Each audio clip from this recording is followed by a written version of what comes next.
For today's training, you will need to have all of your pattern pieces cut out in fabric so we can start sewing. We start by sewing the darts on the bodice. So there are 2 darts on the front of the bodice. So these are the lines of the darts. I'm going to mark the bottom of the dart lines with my dressmaker's chalk, but you can use a pencil. Then I'm going to mark the top of the dart with my dressmaker's chalk.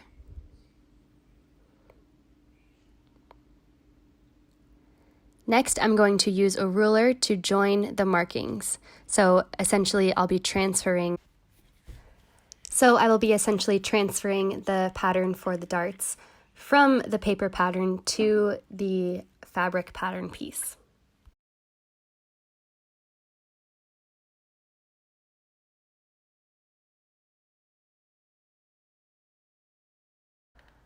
All right, I've transferred both sides of the darts from the paper pattern piece onto my fabric. I've just gone ahead and sewn the darts, so you fold the fabric so the lines meet and you sew along the line.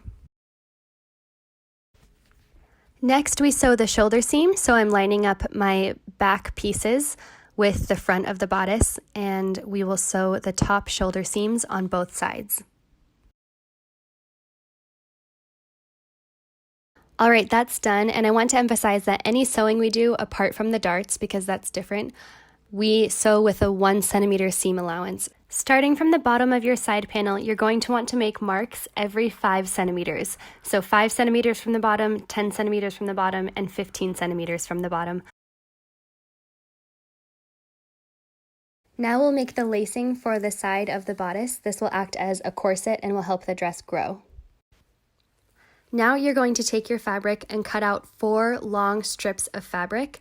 The 4 strips should be 63 centimeters long and 2 centimeters wide.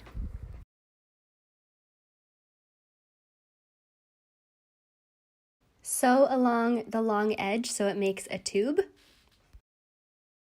And then turn the tubes inside out so you're left with finished laces. Now you're going to take 2 of the laces and cut them into pieces that are 4.5 centimeters long.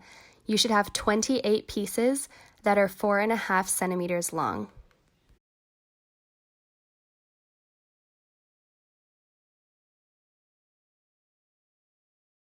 You're going to take each piece and fold it into a small loop and then attach it to the marked areas on the side of the bodice.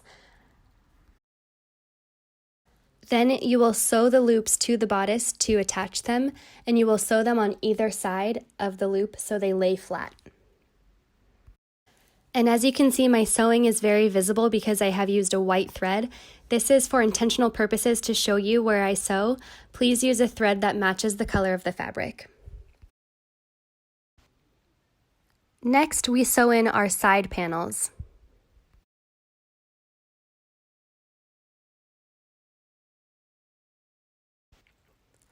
We'll work with a 1 centimeter seam allowance again to sew the side panels to the front of the bodice. Okay, your bodice should be assembled like this.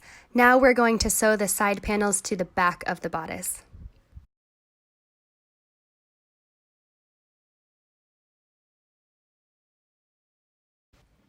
All right, the first half of the bodice is done. We will continue with the rest of the training for the bodice tomorrow.